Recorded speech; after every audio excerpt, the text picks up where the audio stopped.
enforce the law, and in some cases actually to engage in acts of domestic terrorism against our law enforcement officers. When you talk about different plans, different protocols, different policies, I forget exactly how you asked the question. Here's the simple fact. What we're going to do is make it easier for the American people's administration to enforce the American people's law. And that means that Democrats have to stop rallying the mob against legitimate law enforcement operations, and that means that we are going to get tougher, and that's what this AAG position is about. We're going to get tougher at the people who are defrauding the United States by inciting violence against our law enforcement officers. That's one of the things that we're going to do. We've already started that work at the Department of Justice, but we're going to keep on doing it, and this new AAG position is going to kick that into high gear. Vice President Vance, you just suggested that this woman who was killed, Renee Good, is part of a broader left-wing network. Who do you think is behind this broader left-wing network? Well, it's one of the things we're going to have to figure out, but here's the way that I put it. When somebody throws a brick at an ICE agent, or somebody tries to run over an ICE agent, who paid for the brick? And who told protesters to show up and engage in violent activity against our law enforcement officers? You see, just with this most recent terrible incident in Minneapolis, you see friends of this woman's or other people who are eyewitnesses saying basically that she was there to engage in obstruction of a legitimate law enforcement operation. How did she get there? How did she learn about this? There's an entire network, and frankly, some of the media are participating in it, that is trying to incite violence against our law enforcement officers. It's ridiculous, it's preposterous, and part of our investigatory work is getting to the bottom of it. Who's funding it? Who's supporting it? Who's cheerleading it? And of course, if there's illegal activity related to that, we're going to get to the bottom of that and prosecute it where we can. Mr. Vice President, thank you for taking questions today. Is there a risk with you describing her as a deranged leftist, talking about very specific facts of these events, when an investigation is just beginning? Are you preempting a thorough investigation by drawing such conclusions? And have you received any information beyond the videos we've seen publicly about this individual, her specific acts, that has informed your point of view? Well, first of all, the Department of Justice is going to investigate this. The Department of Homeland Security is already investigating this. But the simple fact is, what you see is what you get in this case. You have a woman who is trying to obstruct a legitimate law enforcement operation. Nobody debates that. You have a woman who aimed her car at a law enforcement officer and pressed on the accelerator. Nobody debates that. I can believe that her death is a tragedy, while also recognizing that it's a tragedy of her own making and a tragedy of the far left, who has marshaled an entire movement, a lunatic fringe, against our law enforcement officers. I think what is clearly happening here, and it's going to keep on happening unless the Democrats wake up and say, you know what, you don't have to agree with our immigration policies, you don't have to agree with what the president or the vice president believe about immigration enforcement, but why don't you take this to the ballot box? Why don't you vote? Why don't you organize? Instead, what some of them are doing is encouraging people to get violent with our law enforcement officials. It's disgraceful, and it's got to stop. Just to follow up on that question, and again, thank you for taking questions, Mr. Vice President. There's clearly a lot of emotion in Minnesota, across the country, over this incident. You're calling Renee Good a deranged leftist. There's been heated rhetoric that we've also heard from officials. What responsibility do you and the president have to diffuse some of the tension that we are seeing play out in Minnesota, bring down the temperature as this investigation is unfolding? What we have a responsibility to do is to protect the people who are enforcing the law and protect the country writ large. Whether you're Democrat or Republican, you deserve to have the people's laws enforced in the United States of America. Now, again, I'm not happy that this woman lost her life. I'm not happy that this woman was there at a protest violating the law by interfering with a law enforcement action. I think that we can all recognize that the best way to turn down the temperature is to tell people to take their concerns about immigration policy to the ballot box. Stop assaulting and stop inciting violence against our law enforcement officers. That's the best way to take down the temperature. And we're not going to give in to terrorism on this. And that's exactly what's happening. People trying to antagonize, to commit acts of violence. They throw bricks at them. Sometimes they shoot at them. Sometimes they dox them. Sometimes they go to their place of residence and harass their families. This is classic terrorism. And we cannot say that when a far left fringe is inciting violence against our brave law enforcement officials, that we're no longer going to enforce the law. That's rewarding the very people who are engaged in this garbage. The actual reward that they just got is a new assistant attorney general who who is going to prosecute and investigate this stuff even more aggressively than before. Yeah. Thanks for taking my question. So the head of Minnesota's investigations agency says that the U.S. Attorney's Office has essentially cut off the state investigations agency's access to the investigation. What is the precedent for that, and why shouldn't the Minnesota officials on the ground have access and evidence to work on this investigation? First of all, I wish the state officials in Minnesota would investigate why you have so many people who are using their vehicles and other means to actually interfere with a legitimate law enforcement operation. The precedent here is very simple. You have a federal law enforcement official engaging in federal law enforcement action. That's a federal issue. That guy is protected by absolute immunity. He was doing his job. The idea that Tim Walz and a bunch of radicals in Minneapolis are going to go after and make this guy's life miserable because he was doing the job that he was asked to do is preposterous. The unprecedented thing is the idea that a local official can actually prosecute a federal official with absolute immunity. I've never seen anything like that. It would get tossed out by a judge. So what I'd like Minnesota to focus on is the real issue that they're encouraging people. Minneapolis officials are encouraging people to commit violence against ICE officials. It's ridiculous. It's got to stop. Go ahead. Mr. President, thank you. You said earlier that there's a left-wing network to attack, to dox, to assault, and make it impossible for ICE officers to do their job. You told my colleague just now that there's an investigation going on into that network. Yep. So if everything that you say is true, how does being part of that network justify being shot? Well, being part of the network doesn't justify being shot, but ramming an ICE officer with your car, that's what justifies being shot. It's not a good thing, by the way, but when you force somebody to engage in self-defense, it's almost a preposterous question. I'm not saying that funding some of this stuff justifies capital punishment. Nobody would suggest that. The reason this woman is dead is because she tried to ram somebody with her car and that guy acted in self-defense. That is why she lost her life, and that is the tragedy. Now, there may be other violations of the law and other penalties that are associated with those violations of the law. For example, if you are funding violence against our law enforcement officers, I'm not a prosecutor. My guess is that's not the sort of thing that earns capital punishment, but it should sure as hell earn you a few years in prison if you're funding the effort to try to assault our law enforcement officers. I'm sorry, guys, what's going on here? You guys are meant to report the truth. How have you let yourself become agents of propaganda of a radical fringe that's making it harder for us to enforce our laws? You just asked me a question that presumed that the reason why this woman died is because she was engaged in legitimate protest. She tried to run somebody over with her car, and the guy defended himself when that happened. Next question. You said the investigation is still ongoing. I said next question. Mr. Vice President, I mean, you presumably watched the video yourself. There's not the slightest doubt in your mind, having viewed it, that the victim, you still believe that she deliberately tried to ram him despite seeing this video? Look, I don't know what is in a person's heart or in a person's head, and obviously we're not going to get the chance to ask this woman what was going on. What I am certain of is that she violated the law.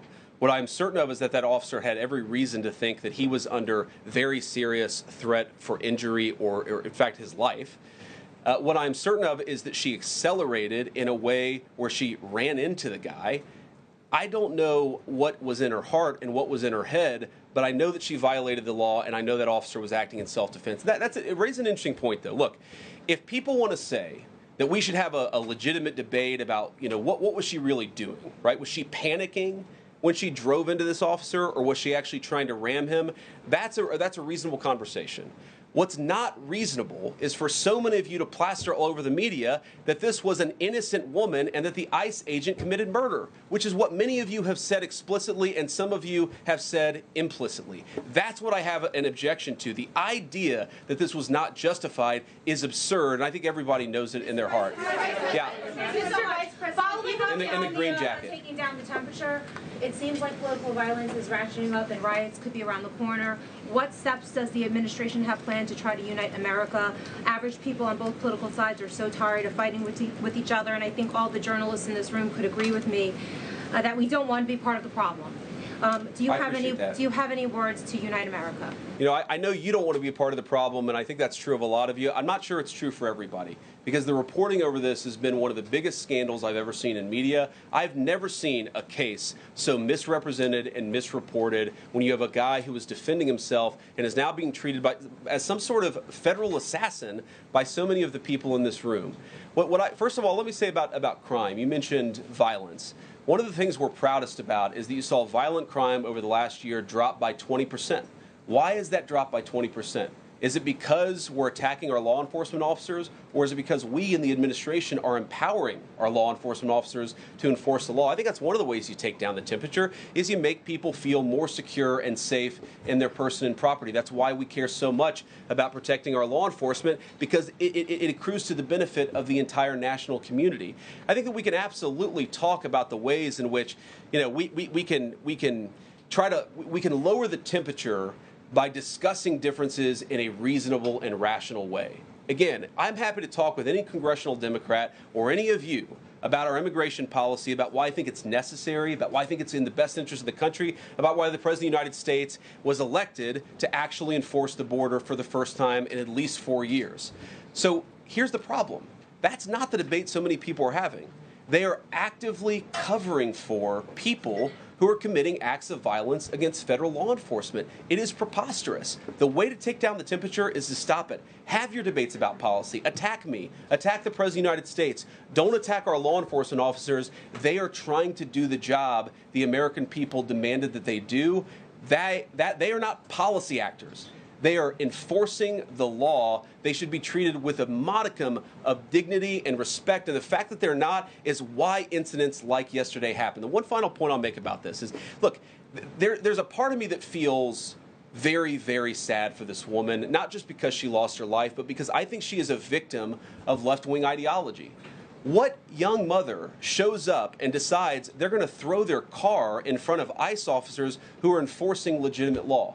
You've got to be a little brainwashed to get to that point to where you're willing, not just to protest, that's fine, not peacefully protest, but throw your vehicle in front of legitimate law enforcement officers and drive your car into them. To get to that point, you have to be, I think, radicalized in a very, very sad way. I certainly wish that she hadn't got there. I know there's an ICE officer right now who very much wishes he was not put in the position where he had to fire a gun to defend his own life. Yeah. Thank you, Mr. Vice President. What's your message, following up on that, what's your message to the leaders in Minnesota, the governor of Minnesota, the mayor of Minneapolis, to calm down the situation on the ground, on the streets? What's your message also to those protesters who saw that video in a completely different way than you saw that video?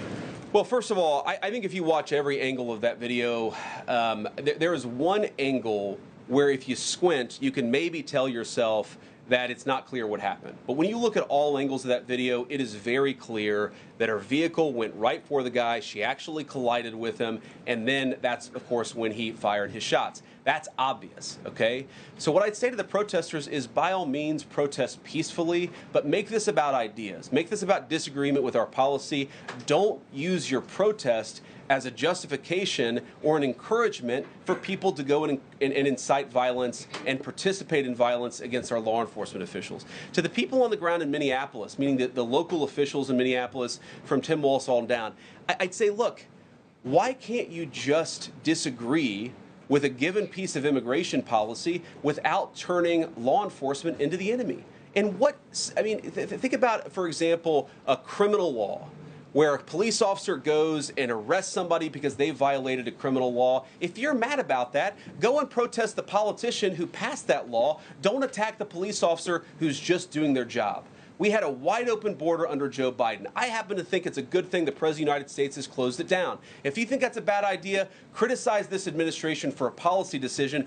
Don't attack our people for enforcing the law, because I guarantee you go to ICE, there are black people and white people, there are Democrats and Republicans, they are patriotic Americans who are trying to enforce the law. Attack me, lay off of our ICE agents. Yeah, in the blue, all the way, yeah. Yeah, thank you, Mr. Vice President. You called on Tim Walz to resign. Can you lay out the case as to why he should step down?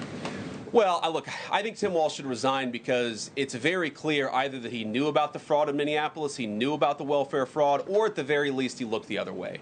I mean, this is not this is not like Lex Luthor, right? This is not movie villain fraud. This is the lowest IQ possible fraud. This is, we're going to take kids, or sorry, we're going to take the absence of kids and set up a daycare center where there are no children, and we're going to call our early childhood education center the Quality Learning Center.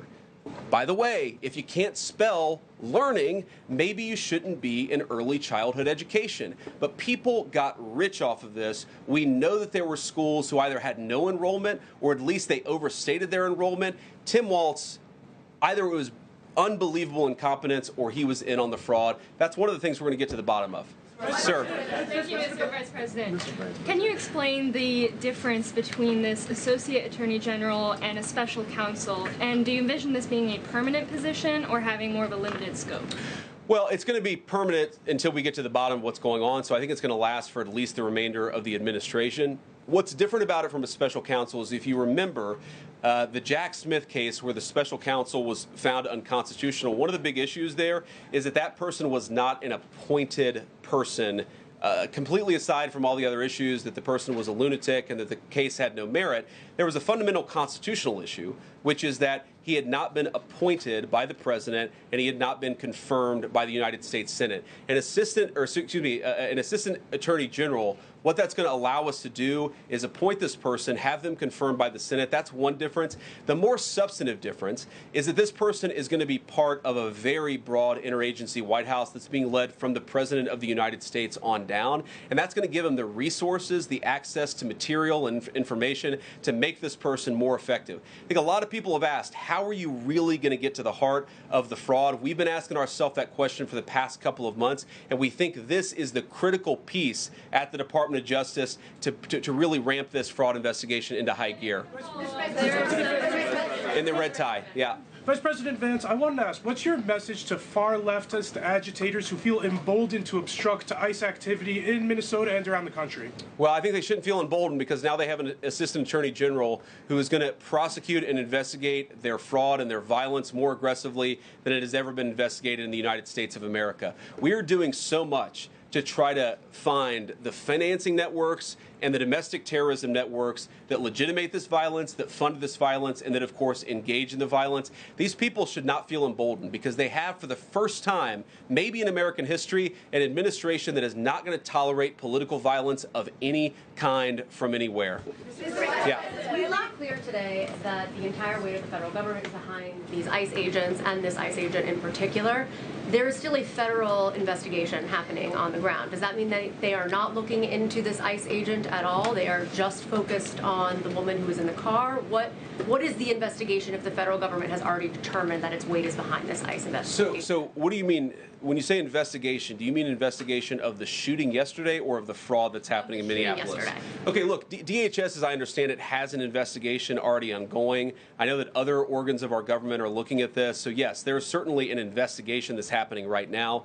But as part of the broader fraud investigation, a lot of what we're doing with the Department of Justice has already started. We've got over 1,500 subpoenas. We've got people this morning, actually. We're going door to door to actually knock on some of these fraudulent care centers, these fraudulent social services organizations to get to the bottom of what's going on there. So the investigation in some ways has already been ramping up into the anti-fraud element for at least a few weeks. What we're trying to do is supercharge it and make sure there's a designated person within the Department of Justice who completely controls that particular focus. Yeah. Just to follow up on that, Mr. Vice President, on the agent, is he still on duty or has he been placed on leave, on administrative leave? And what really was the target of the operation on Wednesday? Of the ICE operation on Wednesday? Well, first of all, it was a legitimate law enforcement operation. We were going door to door to try to find criminal illegal aliens and deport them from the United States of America, because if you come to our country illegally in violation of our immigration laws, then we have the mandate, and in fact we have the legal duty to enforce those immigration laws. Whether he's been placed on administrative leave, I don't know the answer to that question. I'd refer it to the Department of Homeland Security and they can follow up. I will say, look, I would appreciate everybody saying a prayer for that agent. Look, in the past 6 months, he has been hit twice by a motor vehicle. One time, the first time, it led to over 30 stitches and very serious injuries to his legs. This is a guy who's actually done a very, very important job for the United States of America. He's been assaulted, he's been attacked, he's been injured because of it.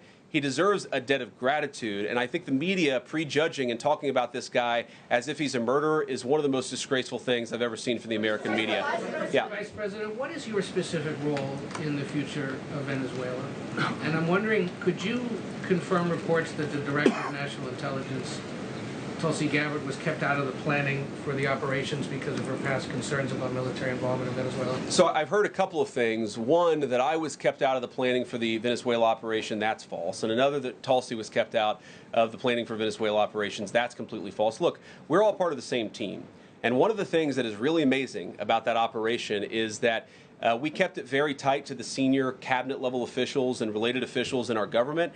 And we kept this operation secret for a very long time. I'm very proud of that. I think it suggests that the team works very well together. Well, looking ahead, what is my role? Look, my role is going to be whatever the president asks me to do. Has he asked you to do something yet? Well, every other day, I'm chairing the meeting that we do on this among White House principals to talk about next steps to try to ensure that Venezuela is stable, and as the president has directed us to do, to ensure that the new Venezuelan government actually listens to the United States and does what the United States needs it to do under our country's best interest. So I'm going to be as involved as the president wants me to be. So far, that's been very involved, and I'll keep on doing that so long as the president asks me to do it. In the purple. Yes. Even Mr. beyond the war powers Sorry, resolution. we'll go purple, and then we'll go pink or whatever that is in front. Royal purple. And then beige. All right. Okay. Are there any indications, you talked about the network, are there any indications that the lady who was shot, I know there are different reports from there, her wife said they were new to the area. Are there any indications she may have been a paid agitator, and maybe that there are others that were brought to the area, considering everything that's going on in Minneapolis? I wouldn't say that she was paid. I don't have the evidence to say that one way or the other. What I do know is that she was violating the law. And if you just look at the eyewitness accounts, they were saying she was there to prevent the enforcement of the law. She was trying to obstruct a legitimate law enforcement operation. That much is obviously clear. The rest of it, of course, is part of the reason why we investigate this stuff. Yeah. Mr. Vice President, even beyond the war powers resolution today, Congress has bucked President Trump on issues like tariffs. Are you concerned that President Trump is losing his grip on Republicans in the Congress, and what are you going to do about it? No, I'm not concerned at all. First of all, we talked to some of the senators who were going to vote the wrong way, in my view, on this resolution today. Much of their argument was based more on a legal technicality than any disagreement in policy. If you look at the people who actually voted, every single one of them have supported the administration's plan. Second of all, as the president, I believe himself, has already said, every president, Democrat or Republican, believes the War Powers Act is fundamentally a fake and unconstitutional law. It's not going to change anything about how we conduct foreign policy over the next couple of weeks, the next couple of months, and that'll continue to be how we approach things. Go ahead. Thank you so much, Vice President. So we are seeing, regarding Iran, we are seeing the protests in Iran these days. The cities are begging for help from the U.S. and Israel, naming streets in the city after President Trump. It seems there is an opportunity here that may not come again. Will the United States stand by the citizens of Iran? And if Israel decides to strike again the nuclear sites in Iran, is the U.S. expected to take part?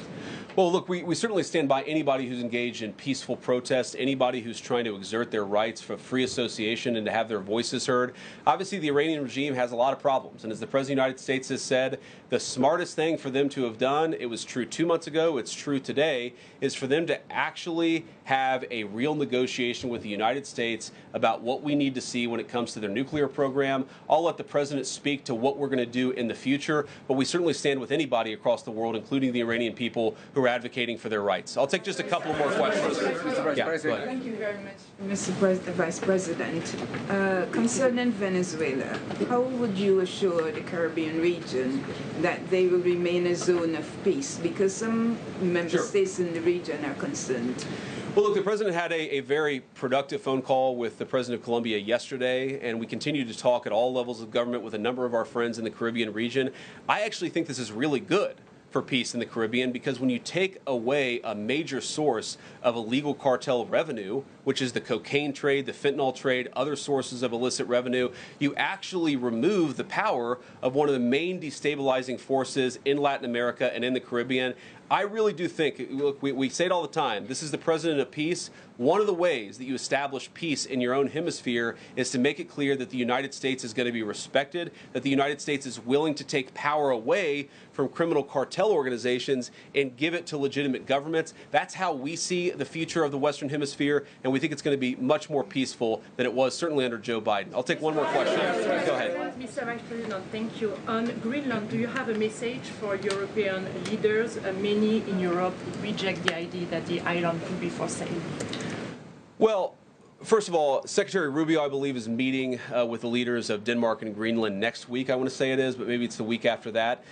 We'll continue to deliver some of these messages in private, some of them in public, but I guess my advice to European leaders and anybody else would be to take the President of the United States seriously. What has he said about Greenland? Set to the side the crazy overreactions that I've seen from the press and from certain people in Europe. What has the President said? Number one, Greenland is really important, not just to America's missile defense, but to the world's missile defense. Number two, we know that there are hostile adversaries that have shown a lot of interest in that particular territory, that particular slice of the world. So what we're asking our European friends to do is to take the security of that landmass more seriously, because if they're not, the United States is going to have to do something about it. What that is, I'll leave that to the President as we continue to engage in diplomacy with our European friends and everybody on this particular topic. And again, thank you all for listening. Thanks for taking questions. And I just ask you, look, this is politics, and often Republicans and get in arguments with the press about things, and I understand that.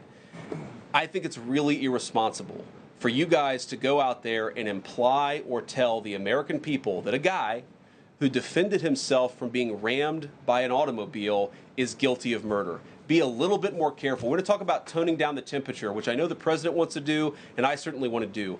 One of the ways we tone down the temperature is to have a media that tells the truth. I encourage you all to do that. God bless you. Happy New Year, guys. All right, live look at the White House press briefing. We first heard from Press Secretary Caroline Leavitt, who called the Minnesota ICE involved a shooting, part of a larger, sinister left-wing movement that has put law enforcement under attack. She cited a 1,200% increase in assaults against ICE, 3,200% increase in vehicle ramming against ICE incidents. She said Democrats are impeding operations daily, and ICE will continue operations in Minnesota. Vice President J.D. Vance then took the podium and also addressed the attack, slamming the mass media for what he considers lying about it, and reaffirmed the agent was acting in self-defense. He also said the best way to turn down the temperature is for the media to accurately report on what's going on. He also said the Trump administration is creating a new assistant U.S. attorney position with nationwide jurisdiction over fraud cases. A nomination is expected within the next few days. Again, a lot of the discussion mainly focused on that ICE-involved shooting, which resulted in the death